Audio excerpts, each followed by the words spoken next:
The legend is easily told. It concerns my ancestor, Sir Hugo Baskerville, who desired the daughter of one of his yeomen. Sir Hugo was a godless scoundrel, debased, profane, violent. He abducted the girl and brought her here to Baskerville Hall. At the dead of night, she escaped. When Sir Hugo learned that she was gone, he was seized with fury. He swore that he would render his body to the powers of evil if he could overtake the girl.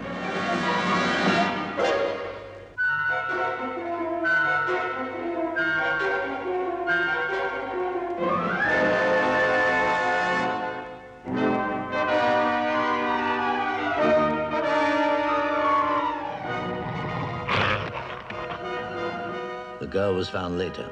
She died of fear and exhaustion. Not far away lay Sir Hugo. His throat had been torn out, as though by a great savage beast.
Those who have seen the animal say that it has the shape of a hound, but it is larger than any hound that human eye has ever looked on. Those who have seen it? Sir Charles, you talk as if the thing really existed. It does. As a part of your family legend, yes. As a fact, Dr. Mortimer, it is out there now, beyond this house, on the moor. The ghost of a dog. And Squire Frankland and I must take care on our journey home. Quite right. Can't be too careful. Gentlemen, I think this must be a joke at my expense. A joke, Dr. Mortimer? Well, I'm a stranger to Dartmoor. You all have the advantage of me. You, more than anyone else, should know that this is no joke, sir. You have seen the thing. I have? 2 weeks ago. You called on me late in the evening. I chanced to be at my hall door, and as you climbed down from your gig... I remember. I saw it behind you on the driveway. I must have seemed frightened because you turned around. Yes. It was a black calf. I assumed it had strayed in from the moors. A calf, Dr. Mortimer. I assume so. I only saw it for a moment. What else could it have been? What else, indeed? I'm glad I afford you some amusement. Not so, Charles. You do well to rebuke me. I'm being most unforgivably rude. You must blame the excellence of your brandy. I beg your pardon. It's true, isn't it? The Baskervilles are supposed to be haunted by this dog or hound or whatever it is. It is true. They say that many of the family have died violent and mysterious deaths. That is so. Sir Charles, are you saying that what I took to be a black calf... I am saying I will not walk upon the moor at night. Sometimes when I walk along the yew alley as far as the moor gate, I can hear it baying out there in the darkness. Yes, it is there now. I've stayed far too long. Sister will think I've wandered into the great Grimpen mire. Oh. Good night, Sir Charles. Good night. Thank Wait you. for me, Stapleton. I've got an interesting case on in the morning. Bringing a scoundrel to court. Caught him trespassing. You enjoy your litigation, don't you, Squire Franklin? I believe in the law, sir. Good night. Excellent dinner. Much obliged to you. Come along, Stapleton. We've got a long way to go.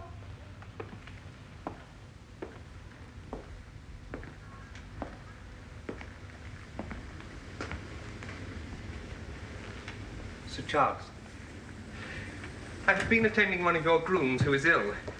If I might call to see him now, it would save me from having to come back tomorrow. Of course. Concerning your own condition, Sir Charles, Yes? apart from the physical symptoms, the patient often suffers from fits of acute nervous depression. You must realize that these fears which trouble you are no more... my imagination. They are part of your illness. It is important that you stay calm at all times and avoid any kind of excitement. Good night, Dr. Mortimer. Thank you for coming. Good night.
Be he dead, sir?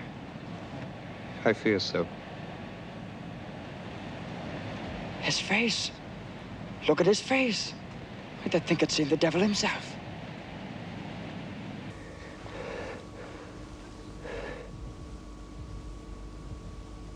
It can't be. Well, Watson, what do you make of it? Holmes, have you eyes in the back of your head? No, but I have a well-polished, silver-plated coffee pot in front of me. What do you make of our visitor's stick? Since we missed him last night and have no idea why he called, this accidental souvenir becomes of importance. Let me hear you reconstruct the man by examining it. Me, Holmes? You know my methods. Apply them. Yes. Yes, why don't I? Yes, well, now, it has an inscription to James Mortimer, M.R.C.S. He's a doctor. Excellent. From his friends of the C.C.H. C.C.H. C.C.H. I should guess that to be the something Hunt. Mm-hmm. Now the stick. Yes. Well, it does look rather badly knocked about. Now, what would that be? Yes. Evidently used for much walking. Oh, look! The ferrule is worn down. What's No, just a moment. I should say that he is an elderly country practitioner who does much of his visiting on foot. Watson, you excel yourself. Do I, Holmes? You may not be luminous yourself, but you are a conductor of light. Some people, without possessing genius, have a remarkable power of stimulating it. I confess, my dear fellow, that I am very much in your debt. Oh, it's pleasant to hear you say so, Yes, Holmes. it's interesting.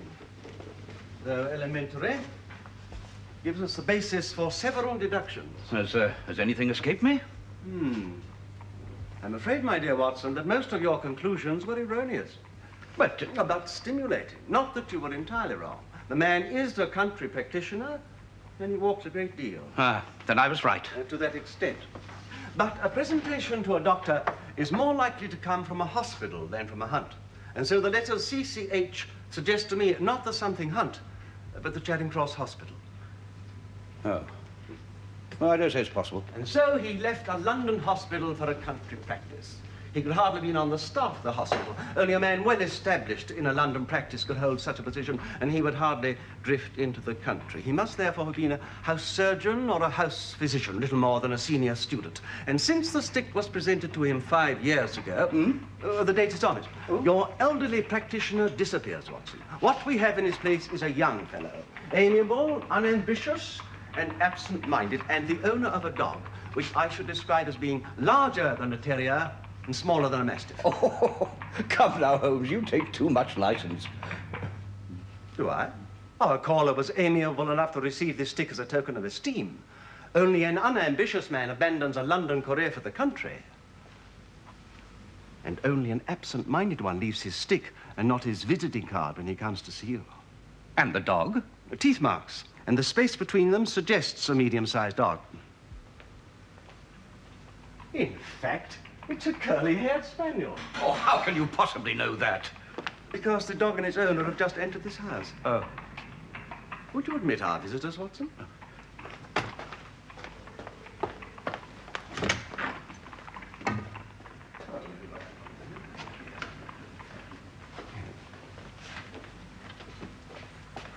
Dr. Mortimer. Mr. Sherlock Holmes? Ah, I'm so very glad. I wasn't at all sure where I'd left that. A presentation, I see. Yes, from my colleagues at Charing Cross Hospital. I presume it is Mr. Sherlock Holmes I'm addressing. Yes, indeed, and this is my friend, Dr. Watson. Glad to meet you, sir. How do you do? You interest me very much, Mr. Holmes.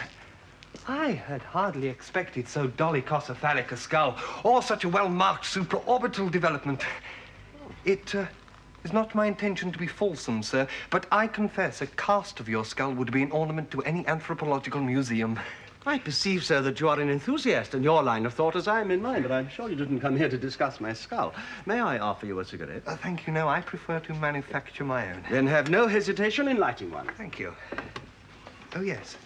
In the meantime, perhaps this will help to explain why I'm here. Yes, that's early 18th century, I should think. The exact date is 1742. It is a statement of a certain legend that was in the Baskervilles family. You wish me to read this now? If you would be so good, sir.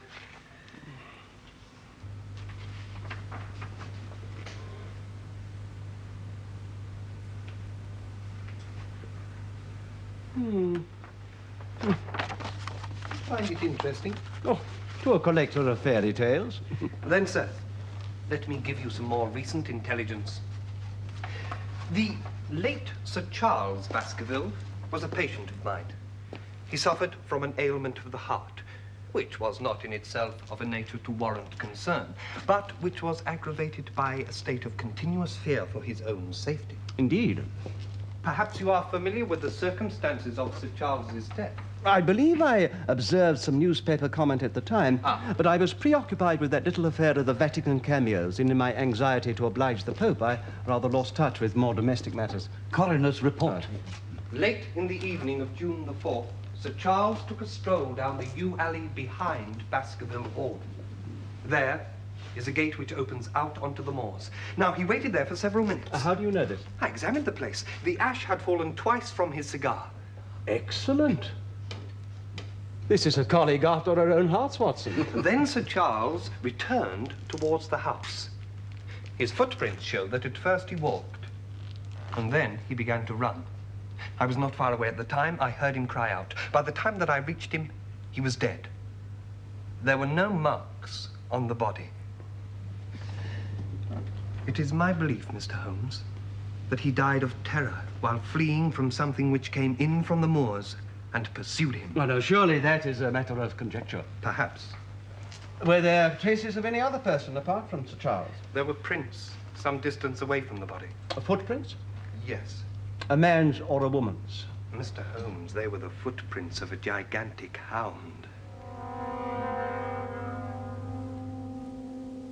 There were originally 3 brothers. Sir Charles, Henry's father, who has been dead these many years, and a 3rd brother, Roger, who died of yellow fever in Central America in 1876. There is no doubt of that. None. The footprints of a gigantic hound. Dr. Mortimer, you should have called me in earlier. By now the trail has grown cold. There is a realm, Mr. Holmes, in which the most acute and experienced of detectives is helpless. Do you believe that this hound is supernatural? I have spoken to 3 moorland farmers. They have seen, separately, a creature on the moor which corresponds with this Baskerville demon. They say that it was an enormous animal, luminous, ghastly, and spectral. There is a reign of terror in the district, and it is a brave man who will cross the moor at night. And you believe this story? I do, sir. Dr. Mortimer, I am bemused. You tell me it is useless to investigate Sir Charles's death, and in the same breath that you desire me to do so. I did not say that I desired you to do so. Then how am I to assist you? By advising Sir Henry Baskerville whether he should go to live in his family home. He is needed there. The prosperity of the district depends on his presence. And yet, Mr. Holmes, I feel he may be in danger of his life. Yes, Sir Henry? I want to know what kind of a hotel this is. Someone has stolen my boot. Your boots, sir. I bought them last night in the Strand. I've never even worn them. Put them outside my room to be varnished, and this morning there is only one. Now, where is the other? I'm sure there must be some mistake. I shall speak to the head porter immediately. You do that. You have my word. The boot will be found and returned to you. In the meantime, please accept our apologies. Just get my other boot, will you? Doctor, good morning. Ronnie. Are these gentlemen... Sir Henry, may I introduce Mr. Sherlock Holmes? How do you do? How do you do? And Dr. Watson. How do you do? I thought we might all have some coffee together. Well, thank you. Mr. Holmes, you've arrived at exactly the right time. I have a mystery for you. Your missing boot? No, sir, not that. This arrived for me this morning. Postmarked Charing Cross. Did anyone know you were staying at this hotel? No one, except for Dr. Mortimer. I checked in straight from the boat train. Then obviously you've been followed here.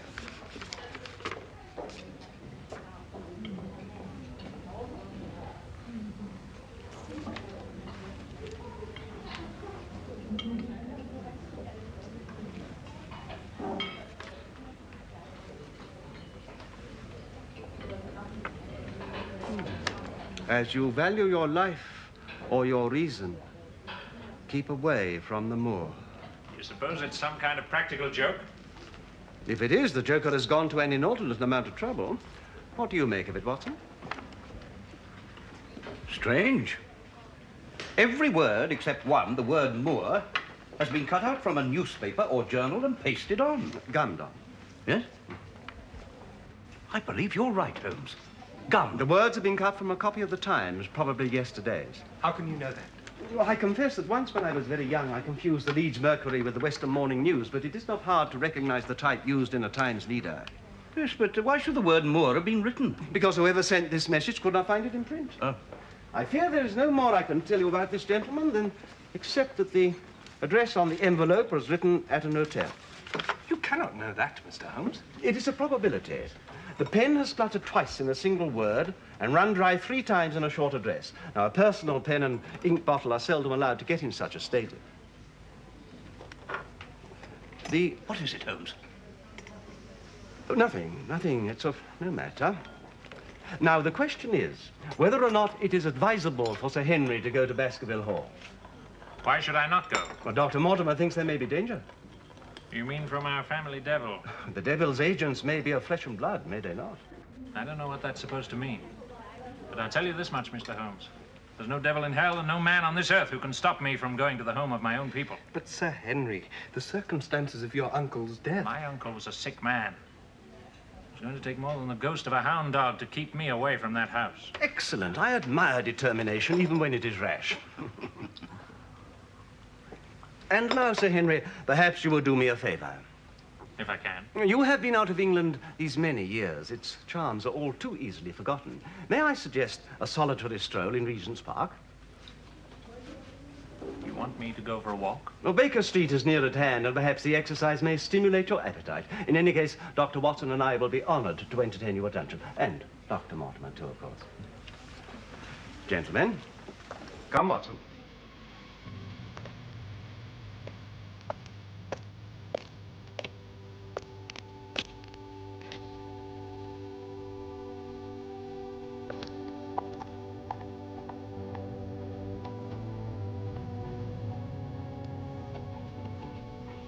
Hold back, Watson. Sir Henry is not our quarry.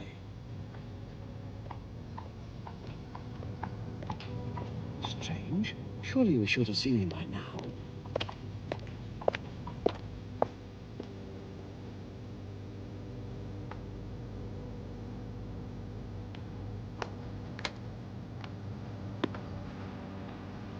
What is it, Holmes? There's no one in sight. I cannot think how I could have been mistaken. Yet.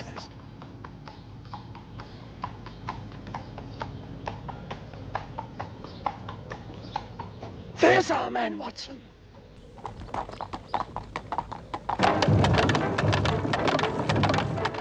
My own clumsiness has been inexcusable. It was evident that Sir Henry has been shadowed from the moment he set foot in London, and like a numbskull. I assume that if he went about on foot, whoever was following him would do the same. Watson, if you are an honest man, you will record this also and set it against my successes. But you saw his face. I saw a beard. In all probability, it was a false one. Unless... Dr. Mortimer, among your acquaintances or neighbors on Dartmoor, is there any man with a full black beard? No, there's none that I... Why, yes. Barrymore, the servant in charge of the hall. He is such a man. Then we best make sure he is still there and not in London. Watson, will you send a telegram to Baskerville Hall? After luncheon. Address it to Barrymore. And the message? Is all ready for Sir Henry Baskerville. Put Dr. Mortimer's name on it. And send a second telegram to the local postmaster saying, telegram for Barrymore to be delivered into his own hand. If absent, please return wire to Sir Henry Baskerville. Just one moment, please. To his own hands. If undelivered, please return wire to Sir Henry Baskerville, Northumberland Hotel, London. That should let us know before evening whether Barrymore is at his post or not. Well, come in, Sir Henry. Northumberland Hotel. I see, or rather I heard as you came up the stairs, that you have recovered your missing boot. It's the damnedest thing. Yes, they do squeak somewhat, but after a few walks over the moor... No, that's not what I meant. I went back to my hotel before coming here. Sherry? Thanks. And the boot had been put back in my room. No doubt by the servant who mislaid it. No, sir. I questioned them. They knew nothing about it. But the strange thing is that now another boot has gone. What?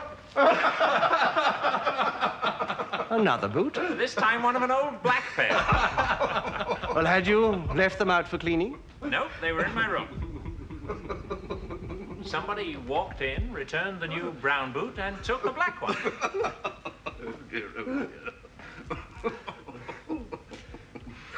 An old black boot. Yes. Well, I guess it does sound pretty silly when you think about it. On the contrary, Sir Henry. For the first time, I am inclined to agree with Dr. Mortimer. Your life is in great danger. Huh? Because of a boot? You must go to Baskerville Hall, and the sooner the better. You might come to harm too easily in London, and we shall be powerless to prevent it. In the country, the risk is the same for you, but the greater for your enemy. However, you must certainly not go there alone. I don't intend to. Dr. Mortimer is traveling with me. Oh, Dr. Mortimer will have his practice to attend to, and his house, so I'm told, is miles away from yours. No. You must take with you a trusty man who will be always at your side. Is it possible you could come yourself, Holmes? No. I must stay in London. At the present instant, one of the most revered names in England is being besmirched by a blackmailer, and only I can stop a disastrous scandal. It is impossible for me to go to Dartmoor. Then whom would you recommend? I can say in all confidence that there is only one man I'd like at my side when in a tight corner. Simply report the facts to me by letter. No theories. I will do the theorizing. But what sort of facts? Anything that has to do with young Baskerville and with the death of his uncle. And find out what you can about the neighbors.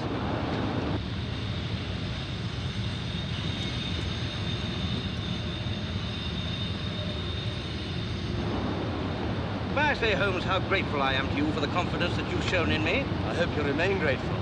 You have your revolver with you? Oh, yes. Yes, I thought it just as well.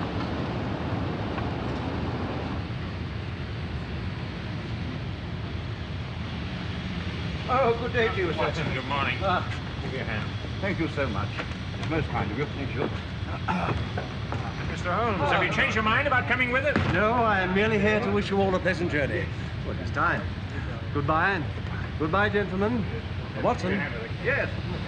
Remember, never on any account must you let Sir Henry out of your sight when he's on the moor. This is an ugly, dangerous business, and I shall be very glad to have you back safe and sound in Baker Street. Be careful.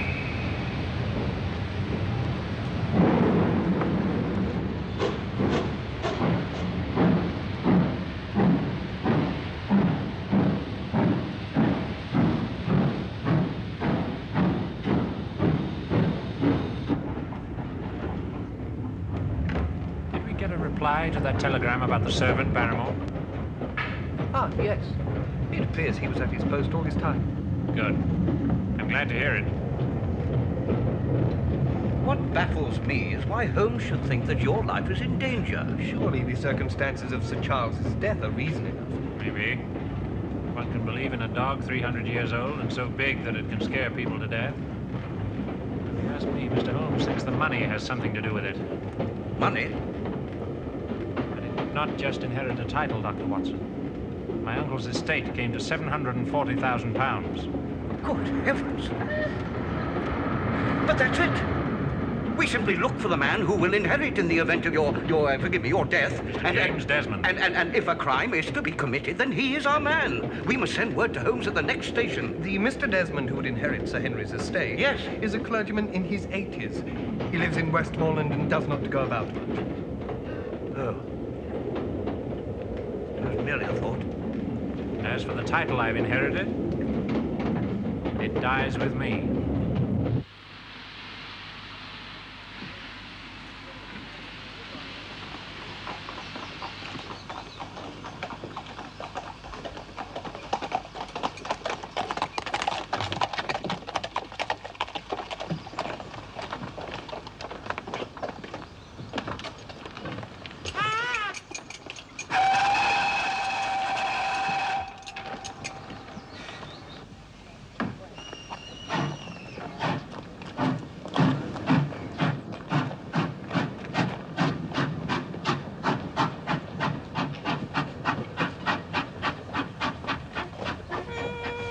There seem to be soldiers wherever one looks. There's a convict escaped, sir. From yonder at Princetown. He's been out 3 days now, but they've had no sight of him. What does he say? A convict? Yes, sir. A bad one. Would kill you for the love of it.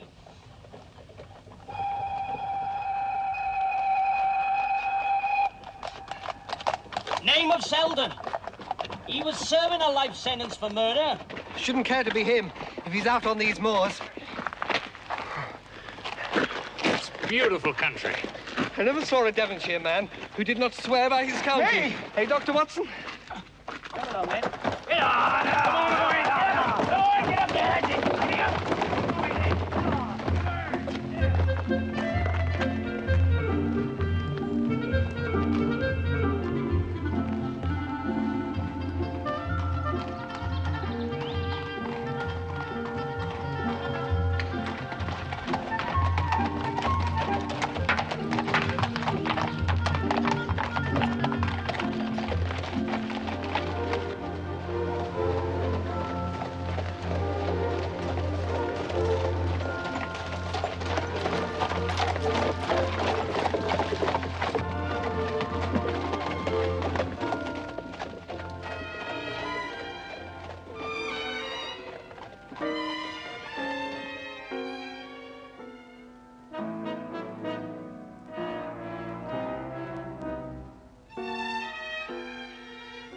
I can't believe it.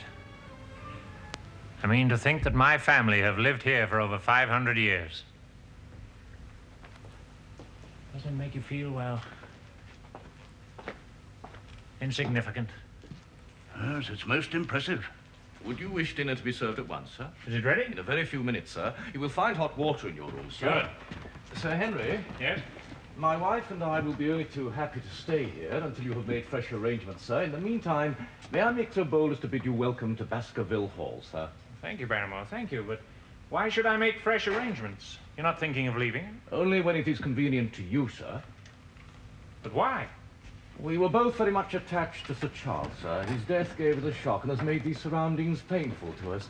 I do not see how we could stay here and remain easy in our minds, sir. Now, may I show you to your room, sir? I shall leave you in the good company of Dr. Watson, Sir Henry. Surely you will stay and have some dinner. My wife is expecting me. Please, never hesitate to send for me day or night if I can be of service. Good night, Doctor. Good night. Watch out for the hound!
My dear Holmes.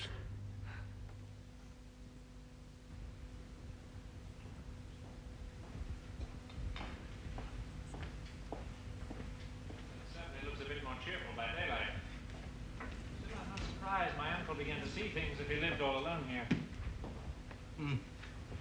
The house certainly does not lack character. Yes, I guess that's what you'd call it, character. And I'm not complaining, I like it. Or at least I will as soon as I've grown used to it. Strange the noises an old house makes at night. I could have sworn... Yes? Well, You heard it too. A woman? A woman crying? Yes. Well, that's a relief. I thought it might have been my imagination. Barrymore. Sir? Did you hear a woman crying last night? There are only 2 women in the house, sir. The scullery maid, who sleeps in the far wing from yours, sir, and my wife. I can answer for her, sir. And where could it have come from?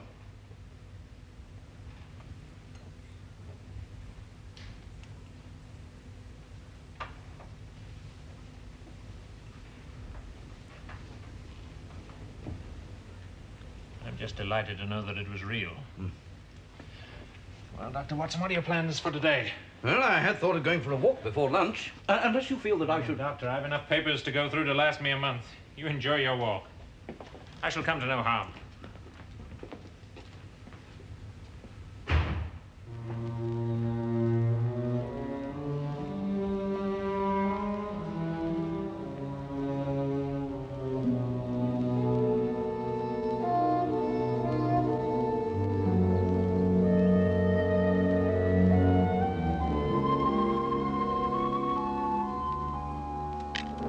Look out!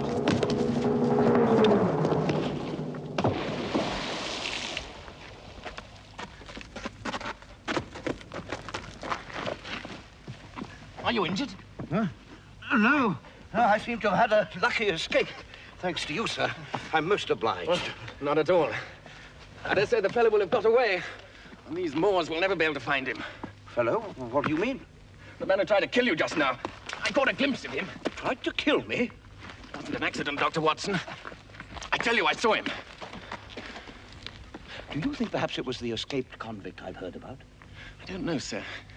Oh, my name's Stapleton. How do you do? You seem to know who I am. Dr. Mortimer told me you were staying at the Hall.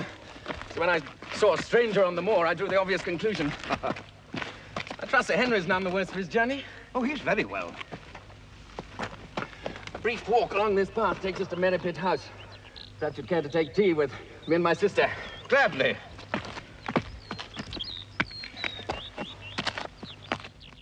We were afraid after the death of Sir Charles that the new baronet might refuse to live at the Hall.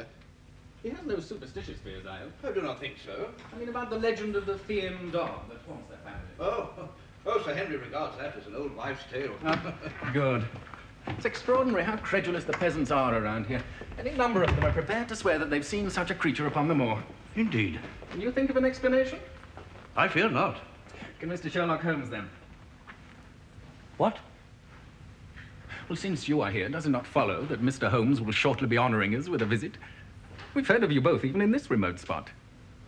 Mr. Holmes cannot leave town at present. He has other cases which engage his attention. Excellent.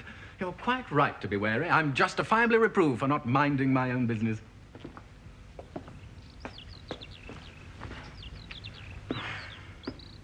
The moor is a wonderful spot. I never tire of it. I've been here only 2 years, and already I know it better than most of the natives. That level ground out there looks like a rare place for a gallop. And that thought has cost many folk their lives before now. Across there is the great Grimpen Mire, where a false step means death. After these autumn rains, it's an awful place. I'm one of the very few people who can get to the heart of it and return alive. If it is so terrible, why should you wish to go there? Because I'm a naturalist. That's where the rare plants and butterflies are. Oh, really? Oh, I must try my luck someday. Oh, for God's sake, put such an idea out of your head. You would be sucked into the mire and your blood would be on my head. What in God's name is that? The peasants call it the Hound of the Baskervilles. What is it? I haven't the faintest idea. It seems to come from the very heart of the mire. Will you excuse me a moment, Dr. Watson? I want to put these specimens away. Oh, yes, of course.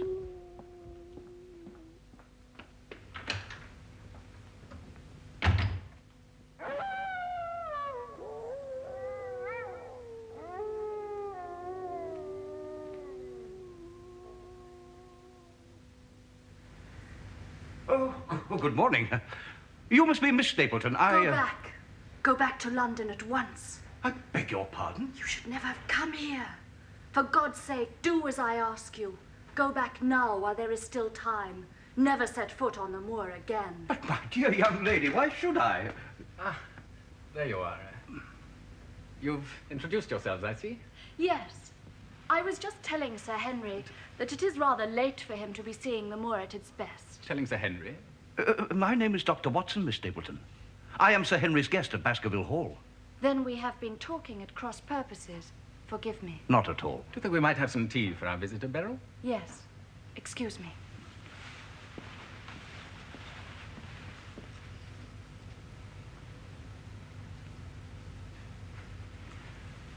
I dare say you think this is a strange place to choose to live in. Your Quite sister... cut off from the rest of the world. Your sister must find it lonely. No, we have our books and our studies. Beryl is as interested in botany and zoology as I am. And we get on well with our neighbours. Poor Sir Charles was an admirable companion. We shall miss him more than we can tell. Do sit down. Oh, well, thank you. You said, I think, that you are not a native of these parts. I had a school in the North Country. There was an epidemic. 3 of the boys died. Oh, how dreadful. Yes, we never recovered from the blow, and I lost most of my capital. One consolation is that now I'm doing the work I like, and we are happy. Oh.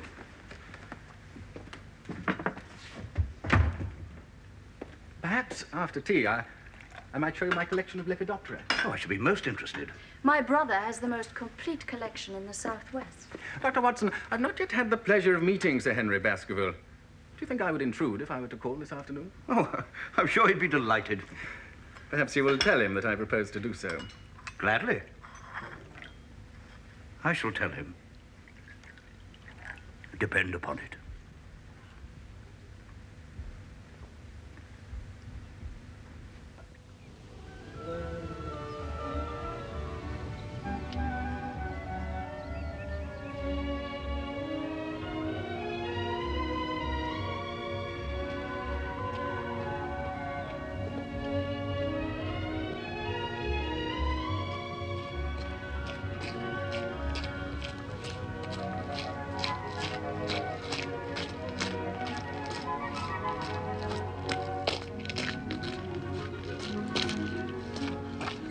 Dr. Watson!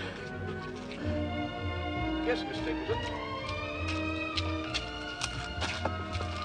It was stupid of me to mistake you for Sir Henry. I should like you to forget everything I said. I find that difficult. I am Sir Henry's friend, and his welfare is a close concern of mine. But may I ask, why were you so eager for him to return to London? Because... Yes, Miss Stapleton?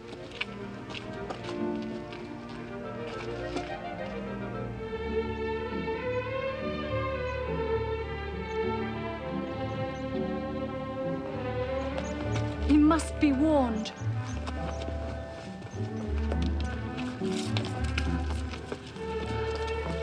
Warned? He must be warned of the danger he runs in coming here. Danger? You know the story of the Hound. Yes. I don't believe in such nonsense. But I do. If you have any influence with Sir Henry, Then I beg you to warn him. I will do so. But I fear it is not in Sir Henry's nature to run away from danger, real or imagined. Good day to you, Miss Stapleton. You will not tell my brother what I have said. No. No, of course not. But may I ask why? He is anxious that Baskerville Hall should be inhabited. He thinks it's for the good of the poor people on the moor. He would be angry if he knew I had tried to induce Sir Henry to leave. So please, say nothing.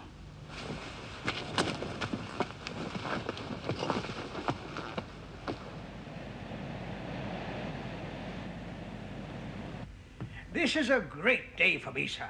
One of the red-letter days of my life. I've closed the wood where the Fernworth folk used to picnic. Cost me £200, but I got judgment. Will it do you any good? None, sir, none. I acted entirely from a sense of public duty. The law is there to be used, and nobody pays it any attention. Why, half the court cases in the area were instigated by me.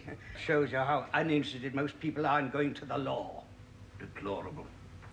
You know, I once had Sir John Morland up for trespass. Because he wouldn't shoot in his own warren. How on earth did you manage that? Look it up in the book, sir. It'll repay reading. Franklin versus Morland. Court of Queen's Bench. And I suppose I must start for home. You live far from here, Mr. Morland? Franklin. Oh. Yes, 4 miles, more or less. And you do not fear to cross the moor at night? Fear, sir? What should be there to fear? My ancestral hound, perhaps? Not, with respect, Sir Henry. Shall I tell you how your uncle died? I wish you would. His nerves were in disorder. All he could talk or think about night and day was that ludicrous Baskerville legend. When he was walking in the yew alley, a stray sheepdog came in from off the moor and chased him. He thought it was the phantom hound, and he died of fright. A sheepdog. It makes sense. Except that a sheepdog would hardly account for the enormous footprints seen by Dr. Mortimer. Mortimer's an excellent fellow. We'd all been drinking a lot of brandy that evening. Perhaps the footprints were smaller than he imagined? Maybe. In daylight, that yew alley is a delightful place. But after nightfall, well, it gives me the creeps. I'm going to put a row of electric lamps along it. It'll make a difference. Electric lamps? I don't hold with them. Perhaps if you'd ask your servant to get my coat. Yes, of course. Mrs. Franklin will be getting anxious about you. I am a widower, sir. Oh, I beg your pardon. You have children, perhaps? I live alone. My dear Holmes.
Must not panic.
Did you see the animal?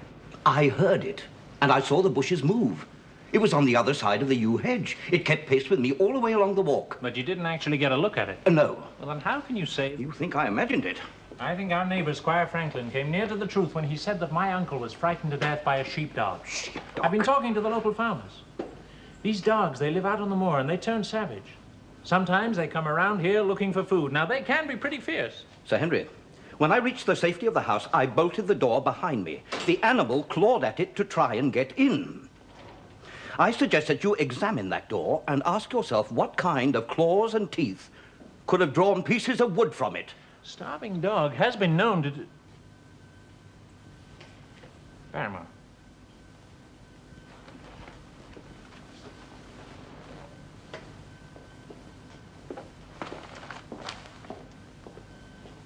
Something wrong? Do you know, I'd almost forgotten what lured me out of the house in the first place. It was your servant. Barrymore? I heard a noise outside my bedroom. It was late, after midnight. I looked out and he was standing there, moving a lamp to and fro, as if he was signaling to someone out on the moor. Well, now, you speak to him? No, I wanted to find out what was afoot. So I followed him downstairs and out of the house, but unfortunately I lost sight of him in the darkness and seemed to have strayed into the yew walk. That was where the animal was. Sure. I think we'll get Barrymore in here and ask him a few questions. Do you think it might be wise? Why not?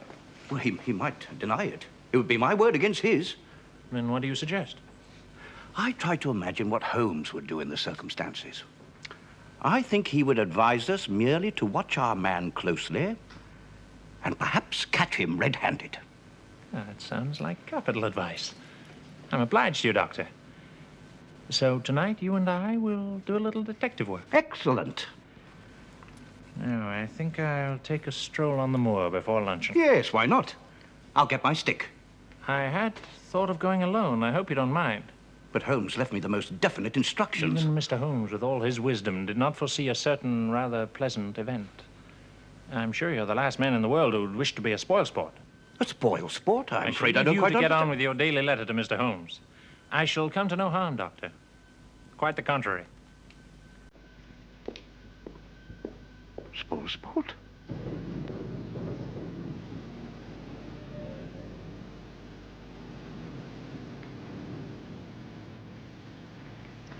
Miss Stapleton, Good morning, Sir Henry.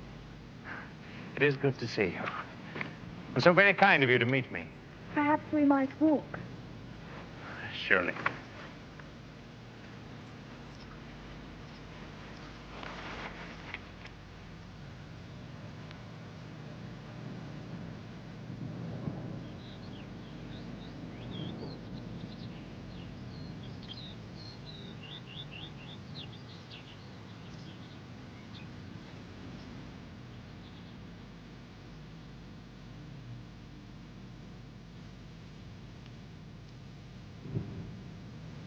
Mr. Stapleton, good morning to you. What is the meaning of this? Of what, sir? I think you know what I'm talking about. How dare you offer attentions to my sister which are distasteful to her? I'm sure that is for Miss Stapleton to say. That lady is under my protection. Perhaps you think just because you are a baronet, you can do as you like. My dear sir, Miss Stapleton and I... It may come as a surprise to you, sir, that the custom of the droit de seigneur does not apply in these parts. Your many privileges do not give you the right to molest womenfolk.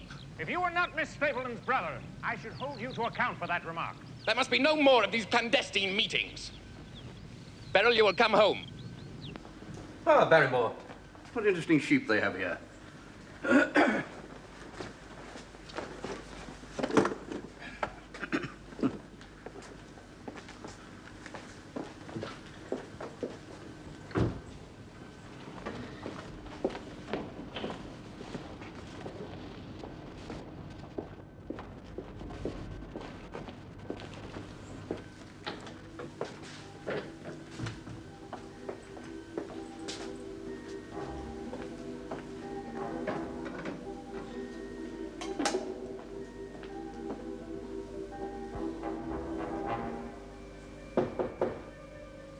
Barrymore!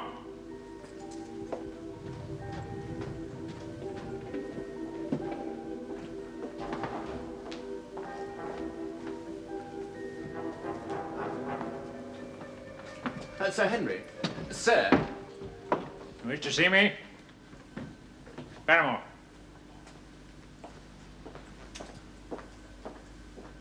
I owe you an apology, sir. I think you do. I have no excuse for my behavior. I've offended not only you, but also my sister, whom I wouldn't hurt for worlds. Did he ask you to come here? No, sir. I beg you to hear me out. My sister is everything in my life. We've always been together, and the thought that one day I may lose her is terrible to me. I realize it's selfish to imagine I can keep her to myself forever. She is a beautiful woman. When I saw you together just now, I thought you might take her from me. I lost my temper. Mr. Stapleton, don't you think your fears are somewhat premature? I've known your sister for no more than a week. But you are in love with her. Perhaps I am. Well, that makes my behavior even more inexcusable. Well, when you explain it that way, it's understandable. You mean you bear me no ill will? None. It's forgotten. Oh, you're most kind. You must allow me to make proper amends. Will you and Dr. Watson dine with Beryl and me one day next week, on the Friday? Gladly. Good, that's settled. Goodbye, Sir Henry. I'm obliged to you for your kindness.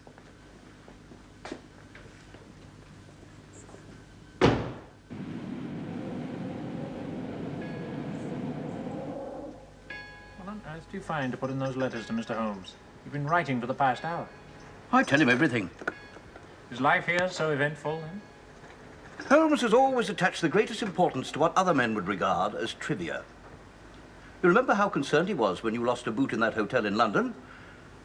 And I think I know his methods by this time, and consequently I omit nothing, however insignificant it may seem.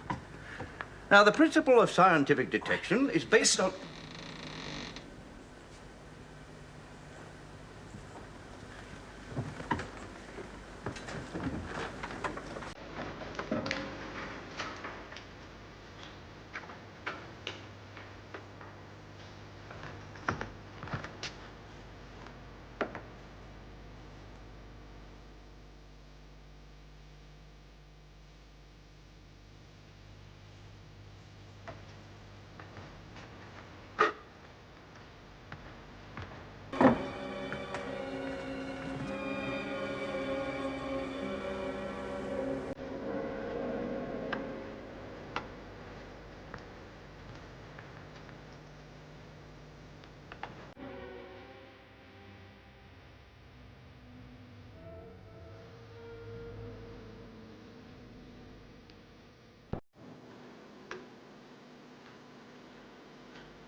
Barrymore.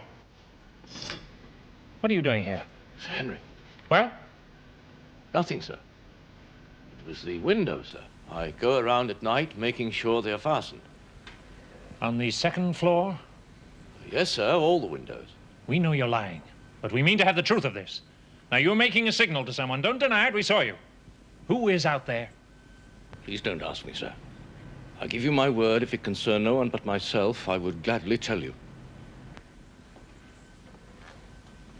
Give me the lamp.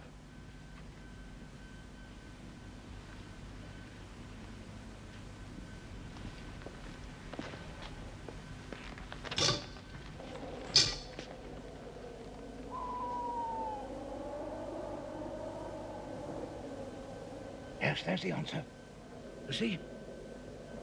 Another light. Less than a mile from here.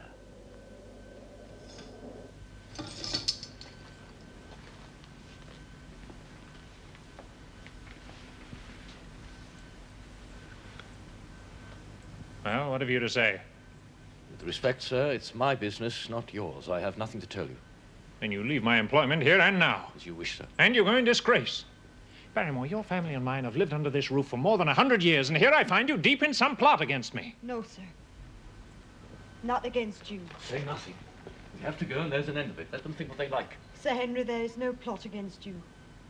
He has done nothing except for my sake and because I asked him. Be quiet. Who is out there on the moor? My brother, sir. We cannot let him starve to death, whatever he's done. The light is a signal that food is ready for him. And his light out there is to show us where to bring it. Are you saying that your brother... His name is Selden. Then he is the convict they're looking for. That's him, sir. Selden, the murderer. The reason he broke prison was because he knew that we were here and could not refuse to shelter him. And how could we, no matter what he's done? Every night we pray that he is gone. But he's been out there now on the moor for nearly 2 weeks. We cannot desert him.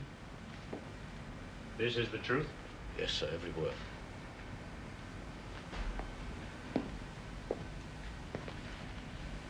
You forget what I said just now. Go back to your room and we'll talk about it all in the morning.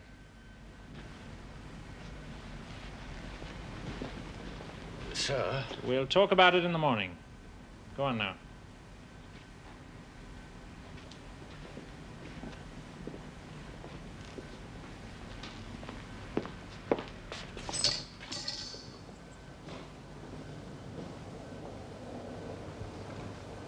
Less than a mile, you say?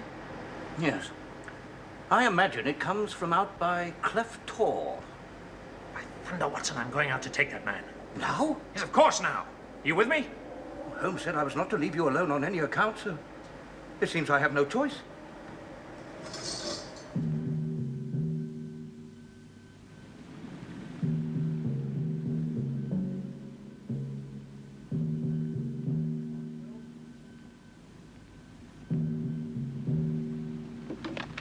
I know this is where it was. He would hardly stay out in the open. Perhaps he's sheltering in some cleft around the tor. Then we must search. Go carefully. The man is desperate. He's killed once before.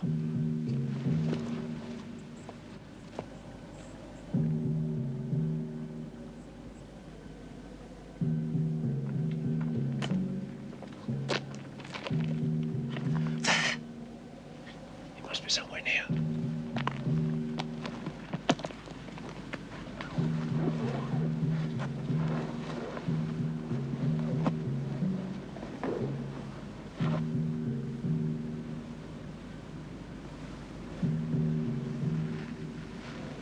I can't think where he could...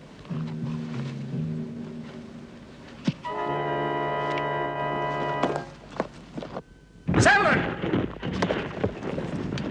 Selden! Are you hurt, Dr. Watson? No. I'm unharmed. I thought the mere sight of my revolver might induce him to give himself up. He cannot have gone far. Shall we follow? If you wish it. But I do not think we should stray too far from the house. Your life is more important than... Good heavens. What's that, Watson? I've heard it once before. Mr. Stapleton was with me at the time. He said it is called... Well? Oh, it is no matter. Most likely it is a noise made by the wind. You know it is not. Tell me what they call it. Tell me, Watson. They say it is the cry of the Hound of the Baskervilles.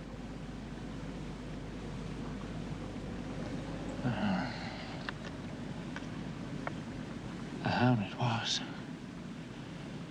It seemed to come from the great Crimpen Mire. My God. Can there be some truth in all these stories? Is it possible that I'm really in danger from so dark a cause? It's one thing to laugh about it in London. I don't think I'm a coward, Watson, but that sound seemed to freeze my blood. Up there! I see nothing. A man. Not the convict, another man. He's gone now. You see, Barrymore... Oh, I do beg your pardon. I didn't mean to intrude. Come in, please. Barrymore feels that we have abused his confidence. He thinks it was too bad of us to try and hunt down his brother-in-law. The man was frightened, sir. That was why he attacked you. It is not the first time he's attacked me. But only because he wanted clothes, sir. Clothes? What, mine? The man's a public danger. There are lonely houses scattered all over the moor. And evidently he is a man who would stick at nothing. No, sir, he wouldn't do anything so mad.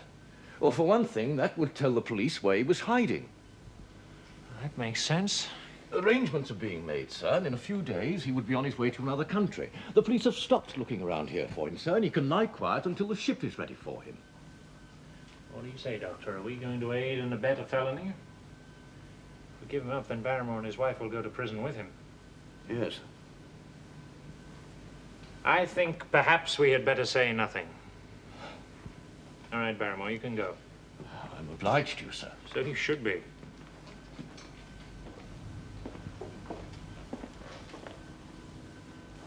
You've been so kind to us, sir. There is something about Sir Charles's death that I have never told to a living soul, sir.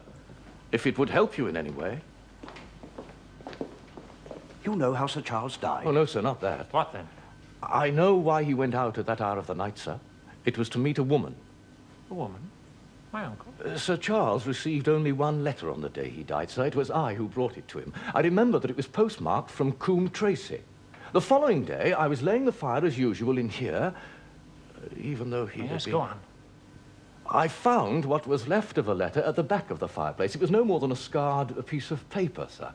I think it must have been the postscript. It said, "Please, as you are a gentleman, burn this letter and be at the gate by midnight." It was signed with the initials L.L.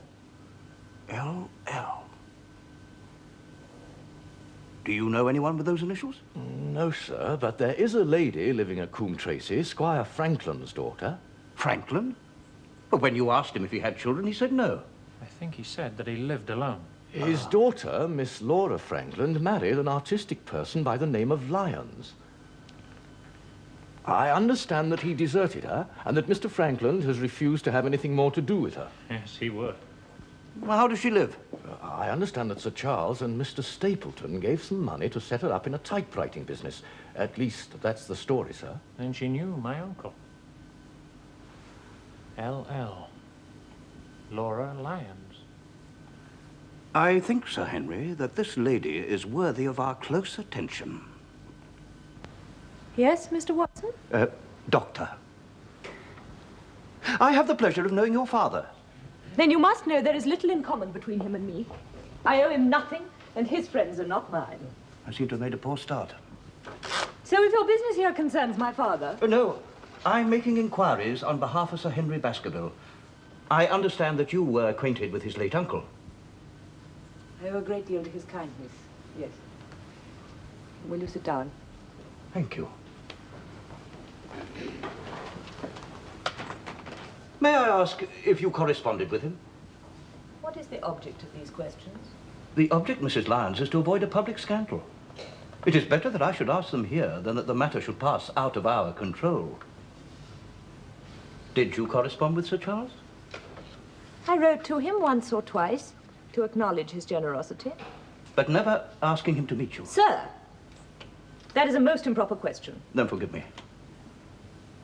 But I must repeat it. Then I will answer it certainly not. Not, for example, on the day of his death? What? I think you did. You asked to meet him at midnight by the Moor Gate at the end of the Yew Walk. You have read that letter? My dear lady, don't you think it would be preferable to talk to me rather than the police? It might come to that. Dr. Watson, if you have heard anything of my history, you will know that I made a rash marriage, and I have had reason to regret it. I have heard so, yes. My life is one long persecution from a husband whom I detest. Some time ago, I learned it might be possible for me to obtain a divorce if certain expenses could be met. Sir Charles Baskerville helped me once before when I needed money. I thought, if he heard my story from my own lips, he might do so again. And so you asked to meet him? Yes. Out of doors? And at midnight? Sir Charles was unmarried, and I am a person of a certain reputation, a married woman living apart from her husband. I did not wish to compromise either Sir Charles or myself. Even so, to arrange a meeting for such a late hour... I have given you my reasons, Doctor. Very well. So you met Sir Charles? No. Mrs. Lyons. There was no need. I received help at the last moment from another source. Monetary help? Well, of course. And what was that other source? That is no concern of yours, Dr. Watson. It has nothing to do with what happened to Sir Charles. But you know he died near that Moor Gate. He kept the appointment. I am sure a man's heart may fail him at any time or place. Sir Charles may have kept the appointment, Dr. Watson. I did not. Ah, Barrymore. Sir Henry is in the library, sir. Indeed. With Squire Franklin, sir. Oh. Is there any news of your brother-in-law's departure from his neighborhood? Not yet, sir. I left out some clothes for him this morning, and when I returned to the place this afternoon, they were gone, sir. So he must still be close at hand. Unless, of course, it was the other man who took them. The other man? Selden, my brother-in-law, has told me that there is another man on the moor. Oh, yes. Yes, I think I've seen him. You know who he is? No, sir. Selden has seen him twice, sir. Both times it was by the old stone houses on the hillside where people used to live long ago. He's not the police, I can tell you that much, sir. He wants to stay hidden near as bad as Selden does. The old stone houses, you say? Yes. You know, that same evening, the Fernworth people had the audacity to burn me in effigy. I warned the chief constable, if the police would not put a stop to such disgraceful exhibitions, then I would take action. Franklin versus Regina. Now, there's a case that'll make the public sit up and pay attention. Eh, Doctor? No doubt. I hear you've been out for a walk. Yes, as far as Coombe Tracy. I had the pleasure of meeting your daughter. Good night, my dear sir. I'm obliged to you for your company.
It's been a lovely day, Watson. Far too lovely to spoil. I hope you'll be careful with that revolver. Holmes! You seem taken aback. I'm astonished. Well, I must say I was never so glad to see anybody in my life. Oh, my dear Holmes. The surprise is not all on your side, I assure you. I had no idea you'd found my hiding place until I was 20 yards from the door. You saw my footprint? No. No. But when I see the stub of a cigarette marked Bradley, Oxford Street, I know my good friend is somewhere in the neighborhood. How long have you been here? Oh, since last week. I believe you saw me the night before last when you and Sir Henry were out on your convict hunt. Oh, it was you? Yes. I had no idea. I thought you were still in London. That's what I wished you to think. Take a seat. Ah. I see that you've called upon Mrs. Laura Lyons. Excellent. Our researchers had evidently been working on parallel lines. This message was written by a local lad. He runs errands for me. Watson? To think that you could use me and yet do not trust me. I think I have deserved better at your hands than this, Holmes. My dear friend, I beg you to forgive me if I seem to have played a trick upon you. But it was partly for your own sake. If you'd known I was here, you might have wished to tell me something or bring me some comfort or other. It would have been at the risk of your life. And it was vitally important that our opponent should believe that I had remained in London. Well, surely there's no need for this secrecy between you and me. What is the meaning of all this? What is happening? It is murder, Watson. Refined, cold-blooded, deliberate murder. But all those reports I sent you wasted. Far from it. I made excellent arrangements for them to reach me. I had them here, and they are well found, I assure you. Well, take heart, Watson. At least between us, we found out who our murderer is. You know who it is? Oh, yes, I know. But knowing is not proof. Nevertheless, I beg you to tell me. Gladly. Even though your reports, which you have so painstakingly compiled, shriek his identity to the heavens. Now think, my dear fellow, you yourself described how he... What in heaven's name is that? Quiet. Shh.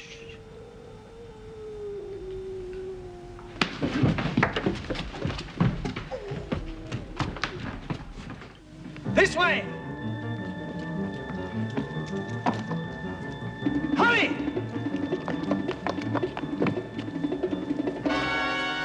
You're too late! He's beaten us! This is what comes of abandoning your charge. Sir Henry, but I left him at Baskerville Hall. Look, Holmes! Over there! Sir Henry! It's no use. He's dead. The beast will have torn his throat out. So the Hound they speak of does exist.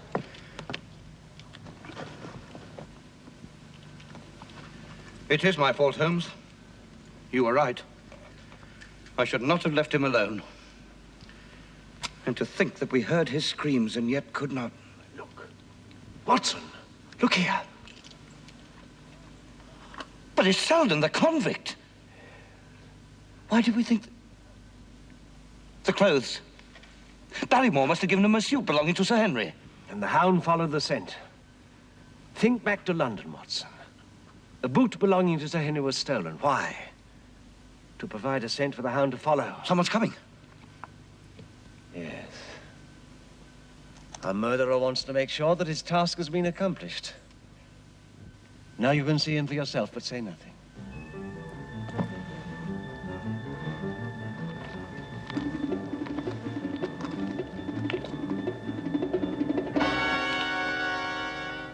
I heard a scream.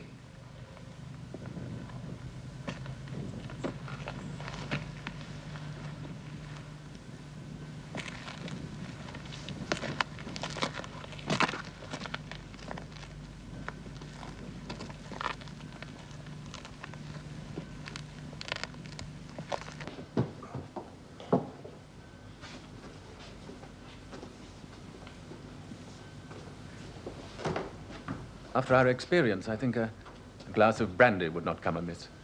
Landlord. Holmes, are you sure that Stapleton is the man? There is no doubt of it. He is the man who followed Sir Henry in London and who tried to kill him less than an hour ago. Watson, in one of your reports, you mentioned that Stapleton had invited you and Sir Henry to dine with him. Yes, it's all arranged for tomorrow evening, but... Thank you. We've been expecting you in these parts, Mr. Holmes, since Dr. Watson came. I had no idea you'd be in time to witness a tragedy. Nor had I, sir. I shall take an unpleasant remembrance back to London with me tomorrow. Back to London? You're leaving us so soon, Mr. Holmes. I have urgent matters to attend to. I hope that your visit, however brief, has cast some light upon these occurrences. One cannot expect to be successful all the time. This has not been a very satisfactory case. That is a pity. Yes. I hope you'll excuse me, Mr. Holmes, but I must get back to Merripit House. My sister will be wondering what has become of me. Of course. Goodbye, Mr. Holmes.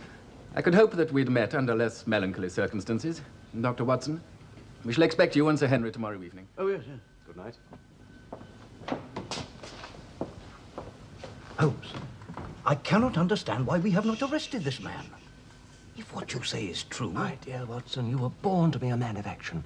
But suppose we had him arrested, what then? We could prove nothing against him. There's the devilish cunning of it. But there is Sir Charles's death. Found dead without a mark upon Yes, him. Now, you and I know that he died of sheer fright. We also know what frightened him. But how are we to get 12 stolid jurymen to believe it? But tonight, the convict... We never saw the Hound. We heard it.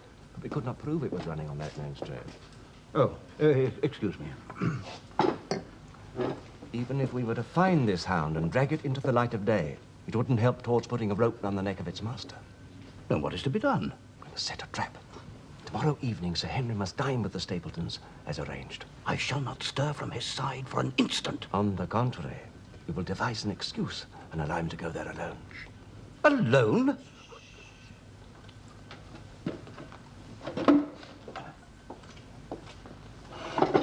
Across the moor? You and I will not be far away. This man Stapleton is not to be underestimated. We must leave nothing to chance. What a villain he is. And when that poor young lady learns the truth about him... Young lady?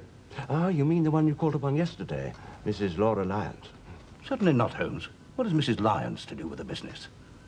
I mean Miss Stapleton, the man's sister. He has no sister. Did you not suspect the truth when he quarreled so furiously with Sir Henry? What? The woman you call Miss Stapleton is his wife.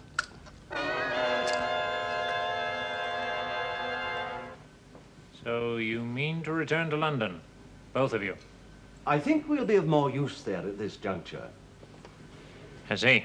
We hope to return to Devonshire very soon, but there are affairs in London which require our attention. We shall leave by the afternoon train tomorrow.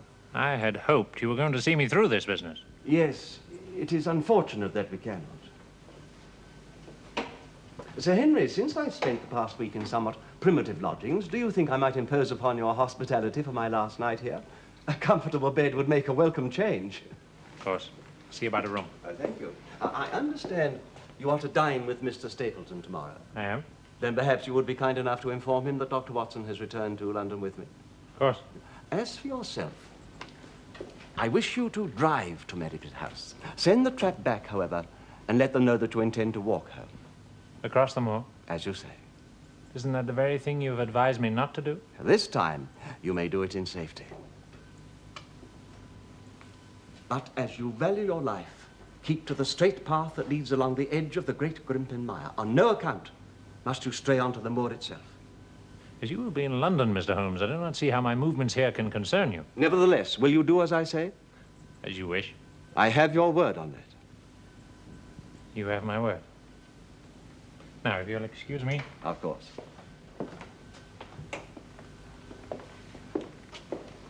He thinks we're deserting him. What is important, Watson, is that Mr. Stapleton should think so, too. No doubt this cavalier is one of Sir Henry's ancestors. I'm told it is Sir Hugo Baskerville, the first baronet. Ah, yes, the villain of the family legend.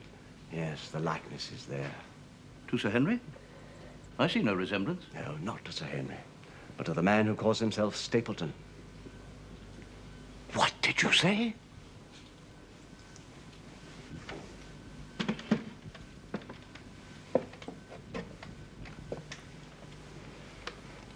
Observe for yourself. Herr Stapleton is an interesting example of a throwback that appears to be both physical and spiritual. There is a definite likeness. The fellow is a Baskerville. It was evident from the beginning. Why else should he murder Sir Charles and then plan the death of his heir? Unless it was to inherit both the title and the Baskerville fortune. But Holmes, we know that Sir Henry is the last of the family. There are no other heirs. Think, Watson. There were originally 3 brothers. Sir Charles is dead. So is the father of the present baronet. And the third brother, Roger, died in Central America. Correct. But did he die unmarried and childless? Ah. There's certainly no proof to the contrary, as far as I'm aware. Holmes, are you saying that Stapleton is the son of Roger Baskerville? I am suggesting a probability. Stapleton made the mistake of telling you, quite truthfully, that he was once a schoolmaster in the north of England. Now, that enabled me to make certain inquiries. There are scholastic agencies who can identify anyone who has been in that profession. Now, I was interested to learn of a man whose hobby was entomology, who had come to England from Central America, whose school had come to grief under atrocious circumstances, and who had then disappeared with his wife. The man was Stapleton. He called himself Vandeleur, but there is no doubt he is the man we know as Stapleton. Then why should he now pretend that Miss Stapleton is, or rather, his wife is, in fact, his sister? For reasons, Watson, that will soon become evident. You may recall that when I examined that printed message that was sent to Sir Henry in London, I made a close inspection of it. Yes? I was conscious of a faint smell of a scent known as white jessamine. That suggested it came from a woman. Ah. Now, tomorrow we must go to Coombe Tracey to give the impression that we are returning to London. We shall have a lengthy wait until Sir Henry keeps his appointment with the Stapletons. Shall we pass the time by calling upon a lady of your acquaintance? A lady? Coombe Tracey? Do you mean Mrs. Lyons? You made the appointment with Sir Charles at the instigation of a man who calls himself Stapleton. You are on intimate terms with him. That is untrue. How dare you? Mr. Stapleton is a friend, in the sense that he has helped me when few others would do so. I have to be frank with you, Mrs. Lyons. We regard this case as one of murder, not only as Mr. Stapleton implicated, but also his wife. His wife? I refer to the woman who passes for his sister. That is a lie. There is proof. It is a lie. He is not married. So he has told you. I know he is not. If there is proof, show me. But you cannot, because what you say is false and there is none. And now I really must ask you, and you're... Here is a photograph of the couple taken in York 4 years ago. It is endorsed Mr. and Mrs. Vandeleur, but you will have no difficulty in recognizing them. And here are 3 written descriptions by trustworthy witnesses of Mr. and Mrs. Vandeleur, who at that time ran St. Oliver's private school.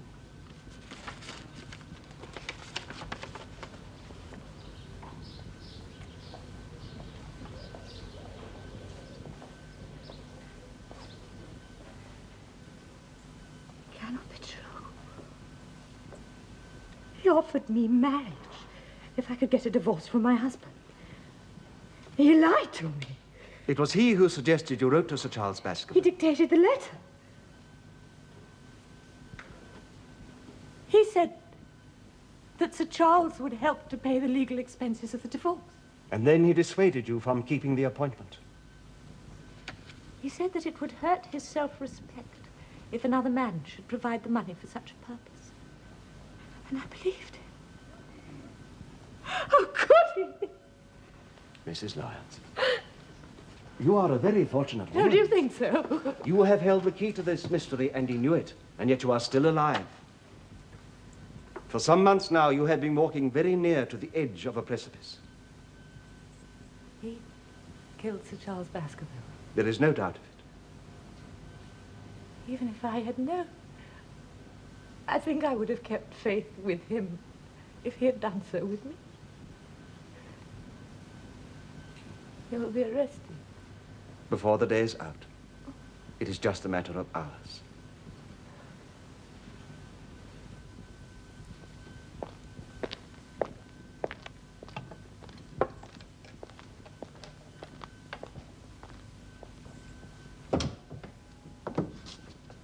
This has just been delivered from Baskerville Hall.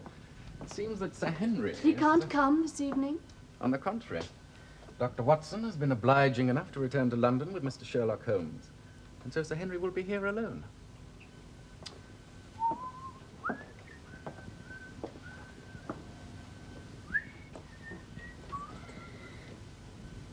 But are you not glad?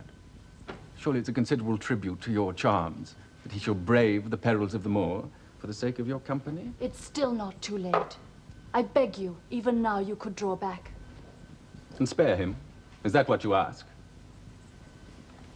I ask it for your sake, not for his. 2 men have died. One remains standing between me and my inheritance. Do you suppose after what has gone on that I would be discouraged from the purpose to which I've devoted 10 years of my life? Can you be so simple-minded? Out there, in that deserted tin mine, in the middle of the great Grimpen Mire, is my instrument of death. At 10 o'clock, if that fool of a servant can tell the time properly, he will unfasten the chain. That is all that is necessary. Neither you nor I have to lift a finger. And when Sir Henry Baskerville leaves here this evening, he will find that he is not alone on the moor. No!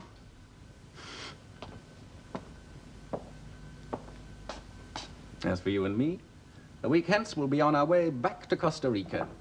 From there I will submit proof of who I am and lay claims to the inheritance. I implore you.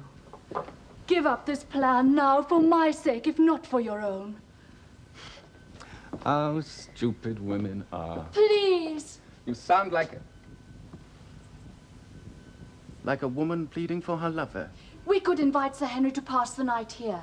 He won't want to venture home alone on the moor, and then tomorrow... Baskerville has obviously made a more profound impression on you than I would have thought possible. What do you mean? Merely that his passion for you is not one-sided. That's not true. You're in love with him. No. You're lying. I said that what I asked was for your sake. You asked me to hold my hand, to spare his life? Yes, For but... what other reason than because you are infatuated with him? You're wrong! Am I? Yes! Why, in London, I hadn't even seen him when I sent him that...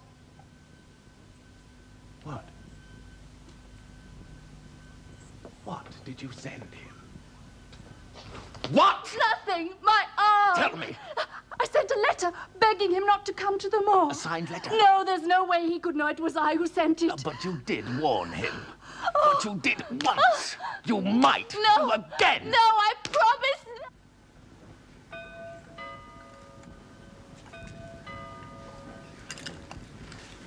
Watson.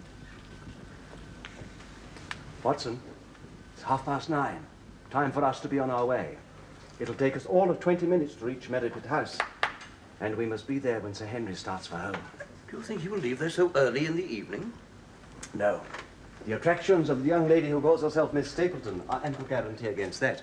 But we cannot afford to take even the most remote chance. Sir? How much do I owe you, please? That'll be 1 in 10, sir.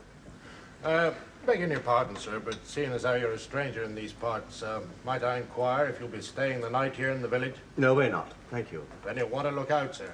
It's the fog, you see. It's... Fog? Yes, sir. They say it's so thick on the moor, a man can hardly see the road under his feet. Fog! Watson, I've made the greatest blunder of my life. Come, the game's afoot, and we may be too late.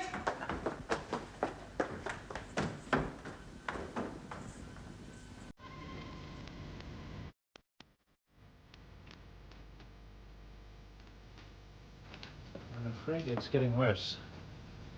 Mr. Stapleton, I hate to cut short such a pleasant evening, but I really must go home. You sure it is the fog? And not my sister's absence which drives you away? No. No, I assure you. I'm sorry you must leave so early, Sir Henry. But I can quite understand the wisdom of you not wanting to get lost on the moor in this sort of weather. You'll give my respects to Miss Stapleton. I hope she'll be better by tomorrow. Oh, she has a chill. Nothing more? She was distressed not to be able to receive you.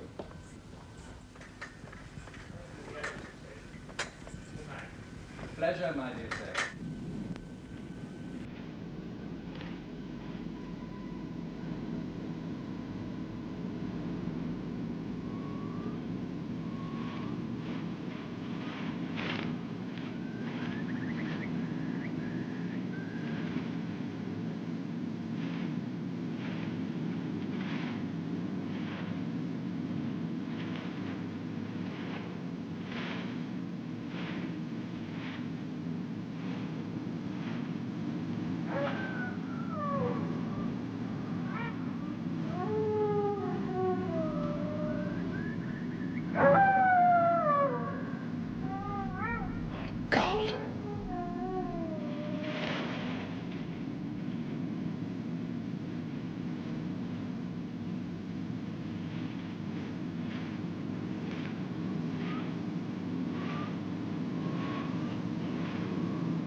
Is he alive?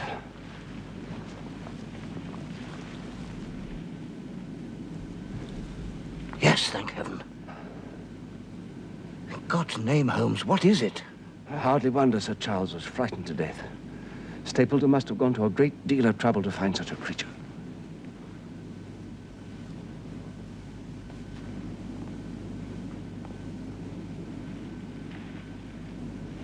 Stay where you are, Stapleton.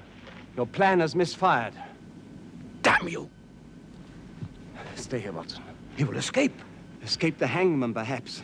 But he's running into the great Grimpen Mire. But he knows how to cross it. He told me so himself. He says there's a path known only to him. But in this fog, I don't think so.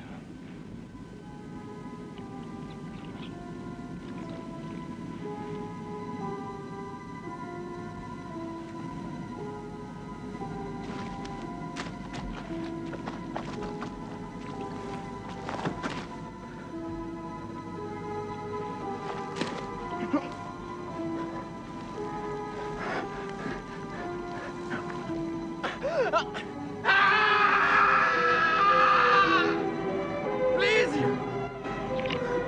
Mr. Holmes! No, Watson. Help me! No one can help him now. Mr. Holmes! Somebody! Help me! Mr. Holmes! Somebody! Help! Help!